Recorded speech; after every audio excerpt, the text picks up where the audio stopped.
सहयोगी मंत्री डॉक्टर मुर्गन जी, और जब डॉक्टर मुर्गन बोलने के लिए आ रहे थे तो मैं कह रहा था अब तेरा क्या होगा मुर्गन, ये किसान बैठे हैं। लेकिन मैं माफी चाहता हूँ, मुर्गन जी तमिलनाडु के हैं और उन्होंने बहुत प्रयास किया अच्छी हिंदी बोलने का, और हमें सम्मान करना चाहिए उनके, तो उन्होंने प्रयास किया। और पिछले 1-1.5 साल से जब से वे हैं, मैं लगातार देखता हूँ कि धीरे धीरे इस पूरे टेन्योर के बाद में उन्हें अच्छी वाली हिंदी सिखा देंगे और अपने वाली हिंदी सिखा देंगे। हमारे सेक्रेटरी अतुल चतुर्वेदी जी, और 3 साल पहले जब इस मंत्रालय में आए थे तो शायद ज्यादा नहीं जानते होंगे, लेकिन अब तो ऐसा लगने लगा कि साइंटिस्ट भी हो गए, किसान भी हो गए, और बड़ा टेन्योर रहा, लंबा टेन्योर 3 साल का। और मुझे लगता है कि रिटायरमेंट के बाद जरूर ये कोई डेयरी फार्म या पोल्ट्री फार्म जरूर खोलेगा, मुझे पूरी उम्मीद है। Annual deputy commissioner doctor Parveen Malik, NDDB के चेयरमैन मिनेश शाह जी, और मैं एक बात कहूंगा, वाकई कुरियन साहब ने जिस सोच से एनडीडीबी बनाई थी, और एनडीडीबी अपना रास्ता भटक के एक प्राइवेट कंपनी की तरह खरीद फरोख्त में जो लगी थी, अब शायद मुझे लगता है जब से वो चेयरमैन बने हैं, जो सोच थी उस सोच के साथ एनडीडीबी दोबारा शायद धीरे धीरे वापसी की तरफ है।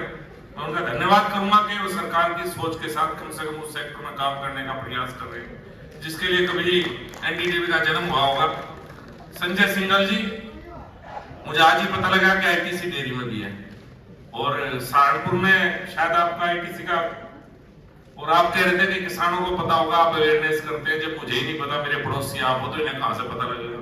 संजय जी, तो हमें भी बता दिया करो कि आप कर क्या रहे हो, मुझे नहीं पता था आपका, मैं सच बताऊं, जबकि सहारनपुर मेरे ही यही है, आपकी इतनी बड़ी इंडस्ट्री है, तो कम से कम हमें भी पता लगा कि आप किसानों के लिए क्या कर रहे हैं। संग्राम चौधरी जी, वाकई में बड़ा लगाव भी रखता हूं उनसे, और एक सच्चे किसान कह सकते हैं या सच्चे डेयरी फार्मर वाकई वो है। संजीव कुमार जी एफए हैं, और हमारा सारा पैसे का हिसाब किताब इन पे ही रहे भाई, सबसे ताकतवर यही आदमी, हमारी फाइल जाए वापस भेज दें। मुझे बाद में पता लगा भारत सरकार में मंत्री होने के बाद कि इतनी खतरनाक भी कोई पोस्ट हो कि जिसमें पैसे का इंतजाम सारा हो, तो वाकई। और उपस्थित सभी आज जो आए हैं, जिन्होंने इस सेक्टर में कुछ बड़ा काम करने की सोच रखी है, वो लोग साइंटिस्ट, मेरे किसान भाई, प्राइवेट कंपनी से आए वे लोग, और सबसे महत्वपूर्ण हमारे आज के 2 मुख्य अतिथि कहूंगा, डॉक्टर एमएल मदान और डॉक्टर कौशल शर्मा, आप दोनों का बहुत बहुत अभिनंदन। आज आप हमारे चीफ गेस्ट, आज आप लोग ही हैं, कम से कम हमारे सेक्टर को पद्मश्री मिली, ये हम सबके लिए भी गौरव की बात है। 75 एंटरप्रेन्योर, आजादी का 75वां अमृत महोत्सव ये भारत सरकार मना रही है। आप बेटा क्यों रात दूध पिला दो इसे थोड़ी देर के लिए। आजादी का 75 महोत्सव, अमृत महोत्सव भारत सरकार मना रही है, और ये प्रधानमंत्री जी की सोच है कि पूरे साल हर मंत्रालय अपने कार्यक्रम करे, अपनी बात लोगों तक पहुंचाए, और लोगों की बात दिल्ली तक पहुंचे, और आगे आने वाले देश में कैसे हिंदुस्तान को आगे बढ़ना है, एक रोड मैप हम आजादी के 75वें साल में तैयार करें। और अच्छी बात है कि मेरे मंत्रालय ने आज के दिन करीब 75 एंटरप्रेन्योर और 75 ब्रीड, इन दोनों को यहाँ पे एग्जीबिशन किया है। और सच बात यह है कि जो 75 एंटरप्रेन्योर है, यही हमें आगे बढ़ने का रास्ता दिखाएंगे। और जिस तरह के लोग हैं, मैं देख रहा था वीडियो, वाकई अद्भुत सक्सेस स्टोरी है। अब मैं 2 भागों में बात करूंगा, ज्यादा लंबी नहीं करूंगा। पहले भाग में मैं, चूंकि मैं सरकार में हूं, मैं अपनी सरकार के अपने प्रधानमंत्री की बड़ाई करूंगा, और अगले भाग में मैं किसान के नाते जो यहाँ साइंटिस्ट हैं, जो एंटरप्रेन्योर हैं, जो प्राइवेट कंपनी है, और जो मेरे अधिकारी हैं, उनसे किसान की तरफ से कुछ सवाल भी निश्चित रूप से करूंगा। देखिए, जब मैं 2014 में इस विभाग का मंत्री बन गया, कृषि राज्य मंत्री था मैं, और ये मेरे मंत्रालय का एक पार्ट था, एनुअल सरेंडरी डेयरी ऑफिशियल, और मेरे याद है 1400 करोड़ रुपए बजट होता था इसका शायद 2014 में मेरे याद। और हम क्या काम करते थे, हम एफएमडी वैक्सीनेशन में 60% पैसा देते थे, 40 स्टेट देता था। कभी कोई हॉस्पिटल बनना हुआ तो 5-6 लाख रुपए उसमें दे देते थे। और इसी तरह से खैरात सी छोटी छोटी हम प्रदेश सरकारों को बांटते थे। और कोई ऐसा विजन, कोई ऐसी सोच इस मंत्रालय की नहीं थी कि हमें करना क्या है। कुछ हमारे फार्म थे, 6 या 7 फार्म, उनकी देखभाल करते थे। पहली बार 2015-16 के बजट में कुछ नए प्रोजेक्ट, कुछ नए प्रोग्राम आदरणीय प्रधानमंत्री के द्वारा हमें दिए, जिनमें एक था राष्ट्रीय गोकुल मिशन। आजादी के बाद से ही हमारी सोच रही कि हमारी दूध की प्रोडक्शन क्रॉस ब्रीडिंग से ही बढ़ेगी। एक सोच आ गई थी, धीरे धीरे बढ़ती चली गई। और जो हमारी देसी गाय इंडिजिनस बोलते हैं जिन्हें, वो कहीं ना कहीं विलुप्त होती चली गई। तो 2015 में हमने दोबारा शुरुआत की राष्ट्रीय गोकुल मिशन के माध्यम से कि जो हमारी देसी गाय है, जो हमसे ब्राजील ले गया गिर और आज 40 या 50 लीटर पे है, तो हम अपनी देसी गाय पे दोबारा कह सकें। और मुझे तो पता नहीं कि सरकार का प्रोजेक्ट कितना कामयाब रहा, लेकिन खुशी एक बात की है, 2022 में हम खड़े हैं। अगर गांव में जाते हैं या शहर में कहीं भी कोई अच्छा सा किसान हो, तो जब मैं मिलूंगा तो मुझे जरूर कहेगा, यार बढ़िया सी गिर गाय दिलवा दो, बढ़िया साहिवाल दिलवा दो कहीं से। कोई ये नहीं बात करता कि कोई जर्सी दिलवा दो, अच्छी एचएफ दिलवा दो। इतना सोच में परिवर्तन जरूर है कि आज गिर, साहिवाल, मुर्रा, भैंस, इन सबकी बातें होने लगी, नहीं तो बात ही खत्म हो गई थी। इतना परिवर्तन जरूर आया। उसी समय पे हमने पहली बार बात की एम्ब्रियो ट्रांसफर टेक्नोलॉजी की, इन विट्रो फर्टिलाइजेशन की बात उस समय पाई, सेक्सीमन टेक्नोलॉजी की बात आई, और पूरे देश में ईटी के आरआईवीएफ के सेंटर भी खोले गए, सेक्सीमन के भी कई प्रदेशों में सेंटर खुले। तो एक तरह से हमने जो दुनिया जहां थी टेक्नोलॉजी के माध्यम से दुनिया के साथ कदम मिलाने का प्रयास 2015-16 में हमने शुरुआत की। और आज मैं 2022 में हूं। 2019 में अलग मंत्रालय बढ़ा, और अलग मंत्रालय के बाद भी जिस मंत्रालय का बजट 1400 करोड़ होता था, उस मंत्रालय को 13,500 करोड़ के एफएमडी वैक्सीनेशन के और ब्रूसेलोसिस के समाप्त करने के लिए 13,500 करोड़ रुपए भारत सरकार ने दिए। कहां तो 1400 करोड़ पूरे मंत्रालय का बजट, कहां 13,500 करोड़ का हमारी एक स्कीम का बजट था। उसके साथ साथ हमने जो टिहरी में था स्वाइन फ्लू वैक्सीन थी, वो केंद्र सरकार की तरफ से 100% की। शिप एंड कोड के लिए अलग से वैक्सीन की हमने। इस तरह से जो वैक्सीनेशन का काम था पूरे देश में, हस्बेंड्री सेक्टर में, जो प्रदेश सरकारों के पास होता था, वो हम भारत सरकार ने अपने पास ले लिया। सहयोग से प्रदेश सरकार के लिए, क्योंकि हमारे पास मशीनरी प्रदेश में नहीं है, लेकिन 100% फंडिंग इन सब प्रोजेक्ट की, सब वैक्सीनेशन की भारत सरकार ने करने की शुरुआत कर दी है पिछले 2 सालों में। रूपाला जी बता के गए, हमने शुरू में सोचा कि हम मात्र 1500 एम्बुलेंस देंगे पूरे देश में। जब शुरू में प्रोजेक्ट आया एम्बुलेंस का कि पूरे देश में अब कहीं हॉस्पिटल 5 किलोमीटर दूर है, कहीं 10 किलोमीटर दूर है। हमारे हरियाणा से बहुत से किसान है, हरियाणा में तो फिर भी 3-4 किलोमीटर पे वेटनरी हॉस्पिटल में जाओ। उत्तर प्रदेश की तो हालत यह है कि कई जगह तो 10-10, 15-15 किलोमीटर दूर में वेटनरी हॉस्पिटल है। तो वेटनरी एम्बुलेंस जो 1500 सोच रखी थी भारत सरकार ने, वो पिछले साल में करीब हमने 4500 वेटनरी एम्बुलेंस में हम जा चुके हैं। पिछले साल 1500 से 3 गुना हमने पैसा दिया है वेटनरी एम्बुलेंस को प्रदेश सरकार को। तो एक शुरुआत है कि आने वाले समय में किसान फोन करे, और फोन करने के बाद जैसे टाइम नहीं पुलिस का कि 100 डायल करोगे तो 5 मिनट पाएंगे, तो एम्बुलेंस का एक टाइम फिक्स होगा कि आधे घंटे में, 1 घंटे में, कि जब किसान फोन करेगा कि मेरी भैंस और गाय बीमार है, तो आधे घंटे या घंटे में एम्बुलेंस डॉक्टर के साथ किसान के दरवाजे पर पहुंचेगी और फ्री में किसान को इलाज मिलेगा, जिसके लिए किसान बहुत दुखी है। और जो शोषण है, एक तरह से जो गांव के अनपढ़ है वो कर रहे हैं शोषण, किसान को उसके घर पे ट्रीटमेंट मिले, आदरणीय प्रधानमंत्री की सोच है। और ये इतनी बड़ी सोच है, मैं आज आपको बताता हूँ, शुरुआत अब हुई है। आने वाले 2 साल में, 3 साल में जब ये पूरी स्कीम इंप्लीमेंट हो जाएगी, हाल तो मुझे ऐसा लगता है, वैसे तो अब्दुल जी बताएंगे, रेफे साहब बताएंगे कि हम इसे बढ़ा पाएंगे नहीं बढ़ा पाएंगे, लेकिन जितनी इसकी डिमांड है, ये इस मंत्रालय की सबसे बड़ी सक्सेस स्टोरी साबित होगी। वेटनरी एम्बुलेंस, मुझे ऐसी उम्मीद है, ऐसा मुझे लग रहा है कि भविष्य को देख कर लगता है। तो इस तरह से जहां हम पहले मात्र इसमें थे, इस बार हमने शुरुआत की है। जो एंटरप्रेन्योर आए हुए हैं, इन सब की सफलता को देखते हुए पहले हम क्या करते थे कि कोई एक गाय ले रहा है, भैंस ले रहा, उसे 25% सब्सिडी दे दो भाई नाबार्ड के माध्यम से। ये इस मंत्रालय का काम था। अब वो गाय या भैंस कहां जाए हमें नहीं पता था, उसमें से 10 से तो बैंक वाले खा जाया करते। कुछ अपने बेटे डॉक्टर सर्टिफिकेट बनाने के लिए ले लिए करते। ये सारा करके किसान को कितना मिला था किसान ज्यादा बेहतर जानते हैं।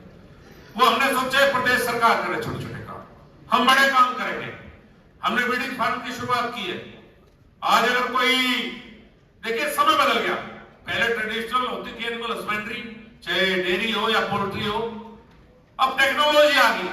अब जो फार्म बनने नए नए हम एंटरप्रेन्योर्स को देख रहे हैं, ये टेक्नोलॉजी आ गई, लेटेस्ट टेक्नोलॉजी के फार्म बनने लगे।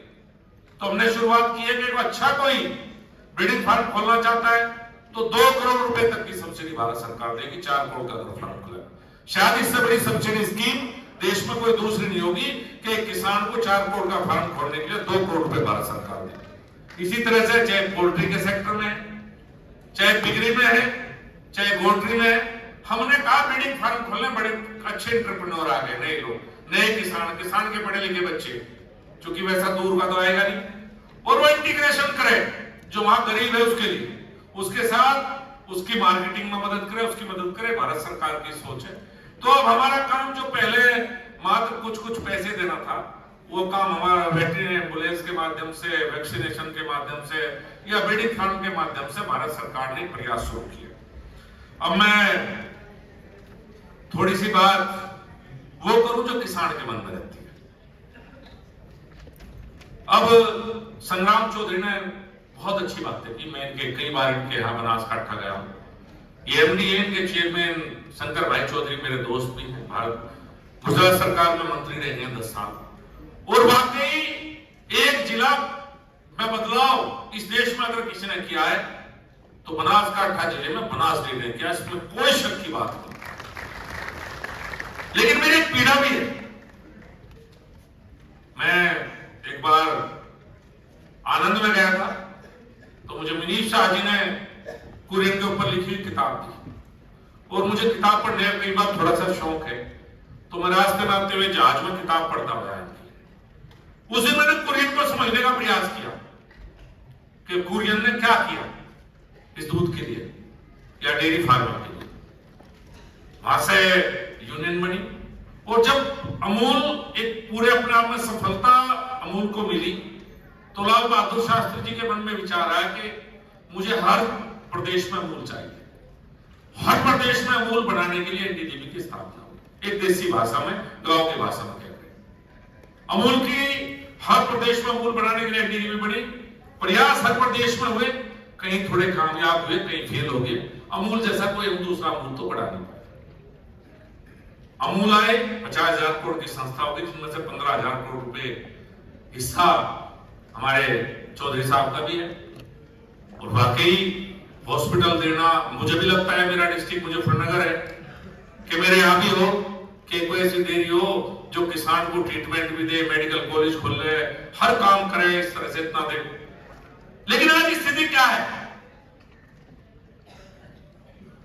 आप तो वहां 6,000 लीटर की भैंस का सीमन दे रहे हैं, बहुत अच्छी बात है। आप 5,000 लीटर की देसी गाय का सीमन वहां दे रहे हैं। आप वेटरनरी सर्विसेज दे रहे हैं, बहुत अच्छी बात है। आप वैक्सीनेशन भी कर रहे हैं, मुझे पता है। आप फॉडर भी दे रहे हैं, दाना भी आपकी अलग अलग बहुत बड़ी एक आपकी फीड प्लांट है, मुझे पता है अच्छी तरह से। 3,000 टन का, बहुत खुशी की बात है। आपको बधाई, पूरे मुल्क को बधाई, पूरे बनासकांठा को बधाई। लेकिन जब आप मेरे यहां से दूध लेने जाते हैं, मेरे किसान को आप क्या देते हैं? मेरा सवाल ये है, किसान की तरफ से मेरा सवाल ये है कि पूरे हिंदुस्तान के किसान को आप क्या देते हैं? जब मेरा दूध खरीदते हैं, मेरे यहां दूध बेचते हैं, तो आप क्या देते हैं? क्या हम किसान नहीं है क्या? ये क्यों नहीं सोचते? जब आप कोऑपरेटिव हैं, पूरे देश के किसानों के लिए हैं, तो मेरे सवाल का जवाब मुझे एनडीडीबी से भी चाहिए, मुझे अमूल से भी चाहिए, और मेरे अतुल चतुर्वेदी जो सेक्रेटरी उनसे भी चाहिए कि हम ये हाथ कह के हाथ नहीं झाड़ सकते कि स्टेट सब्जेक्ट है। हमें इन्हें कहना पड़ेगा, नहीं, किसान किसान है। अगर उत्तर प्रदेश के, हरियाणा के किसान का दूध भी लेते हैं, अगर फरीदाबाद का प्लांट आपका लगकर 10,000 लीटर का यहां बेचता है, तो वो वेटरनरी सर्विसेज मुझे अपने किसान के लिए भी चाहिए, जो आप गुजरात के किसान के लिए देते हैं। मेरा यह सुझाव है। सरकार नहीं दे सकती अकेली। कितने डॉक्टर हैं? उत्तर प्रदेश 25 करोड़ की आबादी में 2,000 वेटरनरी डॉक्टर हैं। सोचिए, कल्पना कीजिए कितना कैसे देंगे सर्विसेज वेटनरी। आज एआई की बात करते हैं जिसके बिना ब्रीड इंप्रूवमेंट के बिना कुछ नहीं हो सकता। दो ही तो बात है, ब्रीड इंप्रूवमेंट है, न्यूट्रिशन है, दाना है, ब्रीड इंप्रूवमेंट है खाना। अगर ब्रीड इंप्रूवमेंट नहीं होगा तो किसान कैसे कामयाब होगा डेयरी में। मैं उत्तर प्रदेश की बात बताता हूं, पिछली सरकार में डेयरी फार्म खोले गए उत्तर प्रदेश में सब्सिडी के लिए। किसानों ने लोन लिया, अच्छी सब्सिडी थी, लिए डेयरी फार्म खोले। 99% डेयरी फार्म वाकई बंद हो गए। मैं सच्चाई बताता हूं, कहीं ना कहीं समस्या है मार्केट लिंकेज में। कामयाबी की सक्सेस स्टोरी के साथ साथ नाकामयाब लोगों की भी बहुत बड़ी लंबी लाइन है, जिनका हमें ध्यान रखना, जिनके बारे में हमें सोचना है कि उन्हें हम कामयाब कैसे करें। कहां मार्केट में समस्या है, बीच में कहां लिंकेज टूट रहा है। ये एंटरप्रेन्योर हैं, ये नए बच्चे आए नई टेक्नोलॉजी के माध्यम से काम करने के लिए। मेरा आपसे सुझाव है, किसान के नाते मुझे मार्केट एक्सेस दीजिए। किसान से बिचौलियों के बीच में खत्म कैसे हो, मुझे फार्मूला बताइए। किसान पैदा तो कर लगा, पर किसान को बेचना नहीं आता बेचारे को। उसका शोषण रोकिए नई टेक्नोलॉजी के माध्यम से। ऐसी टेक्नोलॉजी लाइए, सीधा बिके बेचारे का। आज हम गोट फार्मिंग की बड़ी बड़ी सक्सेस स्टोरी करते हैं। हम मेरे यहीं गाजीपुर मंडी है, फिशरी के किसान आते हैं बेचारे बेचने के लिए। क्या है, पूरा दिन खड़ा रहेगा किसान, और उसकी बकरी जो 10,000 या 15,000 की है, जब वो वहां से ट्रक में लोड करके आएगा, शाम को उसे 5,000 की बेच के जानी पड़ती है। ये कड़वी सच्चाई है, बहुत कड़वी सच्चाई है। आज भी आधा तो आपका सेक्टर हो गया, कोऑपरेटिव हो गया, आप तो फिर भी कुछ कर रहे हैं, और प्राइवेट कंपनी होगी मिल्क में, और आधा अनऑर्गेनाइज हो गया। आज भी मेरठ में एक रिपोर्ट छपी है अमर उजाला अखबार में, मैं कहूंगा मेरा मंत्रालय देखे उसे। ये कोऑपरेटिव और ये अच्छी प्राइवेट कंपनी, ये तो कहीं ना कहीं किसान से दूध लेके उपभोक्ता को अच्छा दूध दे रही है। लेकिन एक बहुत बड़ा सेक्टर ऐसा है जो एडल्ट्रेशन में आज भी जिंदा है। 50% सेक्टर टोटल एडल्ट्रेट है, सैंपल की डिटेल है, 50% से ज्यादा सैंपल फेल थे मेरठ के, उत्तर प्रदेश की बात मैं आपको बताता हूँ आज। उस पर भी हमें ध्यान देना है। ये ऑर्गेनाइज सेक्टर और बढ़े, ये और बढ़ के किसान की मदद करे, मार्केटिंग में मदद करे, किसान के लिए काम करे। तो मैं मिनीश आज को कहूंगा कि मॉडल वाकई जिसके लिए आपकी स्थापना हुई थी, आपने काम की शुरुआत की है, असम में आपने शुरुआत की है, उत्तर प्रदेश में आप 4 अलग अलग तरह कोऑपरेटिव बना रहे हो। आप इस तरह के काम को और तेजी से आगे बढ़ाइए, जिससे पूरे देश में किसानों को और जो दूध पैदा करने वाले किसान उनको लाभ पहुंच सके। मेरा ये आपसे निवेदन है सभी से। एक और विशेष बात मैं कहना चाहता हूँ पोल्ट्री की बात को। वाकई ये ऐसा सेक्टर है जिसने सरकार से कभी कुछ नहीं लिया, जो अपने दम पर खड़ा हुआ, अपने पैरों पर खड़ा हुआ, अपनी काबिलियत के साथ। हम तो कभी कभी थोड़ी सी मदद आपकी कर देते हैं, लेकिन आप अपने दम पर खड़े हुए, और करोड़ों किसान आपसे जुड़े हुए हैं पोल्ट्री से। बहुत बड़ा सेक्टर है। लेकिन मेरे आपसे भी कुछ सवाल है। मेरे आपसे सवाल है कि आप ईस्ट इंडिया कंपनी बनाना चाहते हैं क्या? आप इंटीग्रेशन में किसान को कहां लेकर जाना चाहते हैं? मेरे पास एक रिपोर्ट है, Guru Angad Dev veterinary and animal science university study की है, broiler farming in Punjab, contract and independent farmer. मैं आपको देकर जाऊंगा, बड़ी बड़ी कंपनी वाले मेरे भाई आए हुए होंगे।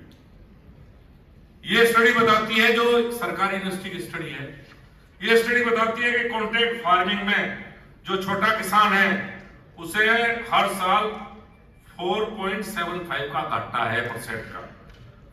जो मीडियम फार्म है उसे 3.12% का घाटा है। बड़े किसान को जो पोल्ट्री फार्म है आपके साथ इंटीग्रेशन में 2.75% का घाटा है। अगर आप ओवरऑल करेंगे तो -3.15 पे मेरा किसान पहुंच जाएगा। मैंने पिछली मीटिंग में भी आपसे निवेदन किया था, और मैं पोल्ट्री हमारे चौथ साहब देखते हैं, मैं तुलसी से भी कह रहा था, एक मीटिंग बुला लो फार्मर्स की, और जो बड़ी कंपनी इंटीग्रेशन में है उनकी। ये इंटीग्रेशन वाली कंपनियों को दे दो, आप किस किस से लेते हो, कितना काम आपको चाहिए, हिसाब लगा के दे दो, और किस अगर आप ये सोच और आप एग्रीमेंट जो हो उसकी कॉपी किसान को भी मिले। हम बीच में आएंगे, आना पड़ेगा हमें, अगर छोटे किसान का शोषण होगा तो भारत सरकार निश्चित रूप से, चाहे प्रदेश सरकार हो या हो, हमारा काम है छोटे किसान के हितों की रक्षा करना। क्यों गिरते हैं मार्केट, क्यों उठता है मार्केट? आप लोग बड़े प्लेयर हैं, 4-5 जो पूरे सिस्टम को कंट्रोल करते हैं, क्यों मार्केट गिराते हो भाई? मार्केट गिरती है आपका तो कुछ बिगड़ता नहीं, छोटा किसान बर्बाद हो गया। फिर वो आपसे इंटीग्रेशन में आएगा, उसका फार्म बंद पड़ा रहेगा 1 साल बाद उसकी मजबूरी है कि वो आपसे इंटीग्रेशन करे, और वो इंटीग्रेशन करने के बाद आप उसे कहोगे मैं इतने रुपए दूंगा। जैसे कहते हैं पिक्चर में आता था भाई, ऑक्सीजन तुम्हें मरने देगी, लिक्विड तुम्हें जीने नहीं देगा। वो हालत कर दी इनकी तो भाई, ना ये जी सकते बेचारे, ना मर सकते। तो भाई मेरा निवेदन है अपने मंत्रालय से भी, आप लोग सभी जो सुनने वाले लोग हैं जो पोल्ट्री के सेक्टर के, एक ऐसा कोऑर्डिनेशन बनाया जाए जिसमें आप भी जिंदा रहो, लेकिन जो छोटा किसान है पोल्ट्री का वो भी जिंदा रहे। मैंने पिछले मीटिंग में बताया था, पहले मैं देखता था मेरे साथ के पढ़े हुए वेटरनरी मेरी कॉलेज के, मेरी यूनिवर्सिटी के छोटा पोल्ट्री फार्मर हजारों करोड़ रुपए चला जाता था बड़ा होते होते। और आज क्या है, आप पिछले 10 साल की स्टोरी उठाइए, पिछले 10 साल में एक भी कामयाब पोल्ट्री फार्मर आपको नहीं मिल सकता जो कहता हूं मैं अपने आप को बड़ा किया है। बंद तो हो गया हजारों, लेकिन एक भी पोल्ट्री फार्मर बड़ा नहीं हुआ। तो इस इंटीग्रेशन की एक मीटिंग बुलाई जाए, सबसे बात की जाए और इसमें बीच का रास्ता निकल जाए। आखिर में लबोलबाब ये है मेरे कहने का, और कुछ नहीं है ज्यादा। सरकार जितना कर सकती थी उससे बहुत ज्यादा कर रही है। सरकार की सोच भी पॉजिटिव है, नए नए इनोवेशंस में सरकार मदद करती है। सरकार किसान को उसके घर पे जाकर मदद करना चाहती है। मोदी जी की सोच यह है, गुजरात से आए हैं, जैसे हमारे चौधरी साहब आए उनकी तरह अमूल को देखते हुए आए, तो सोच पॉजिटिव है। हम तो पॉजिटिव हैं, लेकिन हमारे पास मार्केटिंग का सिस्टम नहीं है, सरकारों का काम बेचना नहीं है। इस सिस्टम को कैसे लिंकेज किया जाए, कैसे जोड़ा जाए। ये जो स्टार्टअप हैं जितने भी हैं, पहले भी आए, नए नए बच्चे इतनी अच्छी अच्छी टेक्नोलॉजी लेकर आए हैं, इतनी अच्छी बातें करते हैं। अभी मुझे बाहर एक मिला कि मैं 8,000 लीटर दूध किसान से लेकर बेच रहा हूँ, ऐसे बहुत से लोग हैं। तो ये जो पीछे किसान बैठे हैं और आगे आप बैठे हैं, इस बाजार से इस किसान को कैसे जोड़ना है, ये काम आपका, ये काम मंत्रालय नहीं कर सकता। मंत्रालय में कौन है? हम मंत्री लोग बैठे हैं, हमारे आईएएस अधिकारी बैठे हैं और नीचे वाले बैठे हैं। ना हमारे को मार्केटिंग आती, ना आईएएस अधिकारियों पे आती, ना हमारे को बताने वाला। मैं सच बताऊं कि मार्केटिंग हो क्या, जो हमारा काम भी नहीं है। ये काम, ये नए नए जो यंग एंटरप्रेन्योर्स आ रहे हैं, नई जनरेशन आ रही है, ये काम इनका है। इस काम को ये आगे बढ़ाए।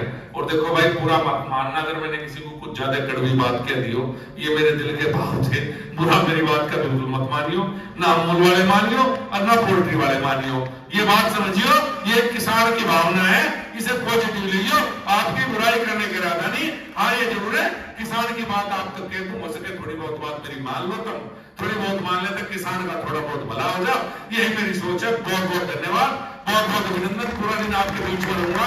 आज उम्मीद है आपसे कुछ सीख के जाऊंगा, कुछ अच्छा बेहतर सीखने का प्रयास करूंगा आपसे पूरा दिन। और न्यूट्रिशन वालों से विशेष सीखूंगा। किसी का चैप्टर मैंने देखा है कि सस्ता राशन कैसे दिया जाए, घुस खिला के 12 रुपए किलो, 14 रुपए किलो घुस हो गया, बताओ। और घुस से मिलेगा किसान को? हम यूं नहीं समझा पाए आज तक किसान को। जब मेरी साइंटिस्टों की ड्यूटी है या मेरी ड्यूटी है, अरे भाई 15 रुपए का 14 रुपए का घुस के बजाय 6-7 रुपए का साइलेज खिलाना, आज तक मैं किसान को नहीं समझा पाया। बताओ क्या करेंगे, क्यों नहीं समझा पा रहे हम? हमारी कमी है, किसान की नहीं है कमी। कहीं ना कहीं हमारी अप्रोच में कमी है। कहीं हम इसी कमरों में बैठे, इसी कमरे से बाहर नहीं निकल पा रहे। सर मेरा साइंटिस्ट, हमें तो आईसीआर मिला था रिसर्च करने के लिए, राजनीति के अलावा आईसीआर सारे काम करें, जो काम हमारा वो करने लगे। कहां है न्यूट्रिशन वाले? क्यों सस्ता फीड नहीं बनाते किसान के लिए? फीड की कॉस्ट बढ़ती जा रही है, पोल्ट्री की कॉस्ट बढ़ी, हमने कुछ जो संभव था मदद करने का प्रयास किया, बेचने की कॉस्ट नहीं बढ़ी। अब पिछले 20 दिनों से ही कितनी फीड कॉस्ट बढ़ गई बताओ? 14 रुपए किलो हो गया, लेकिन दूध के रेट कितने बढ़े? कोऑर्डिनेशन होना चाहिए आपस में। जब तक सस्ता फीड नहीं देंगे, साइंटिस्ट का और काम ही क्या है? ये फॉर्मूला तो फिर मैं बता दूंगा, आप नहीं लिया हो। कहले मैं मक्का गिर लो, सोयाबीन गिर लो, ये गिर लो, वो गिर लो। अरे भाई आप इसलिए हो कि सोयाबीन महंगा, तो सोयाबीन की जगह कौन सी सस्ती चीज पड़ेगी उसमें तो बता दो। मैं हमें सस्ता बताओ ना, सिस्टम को देखते। बहुत बहुत धन्यवाद।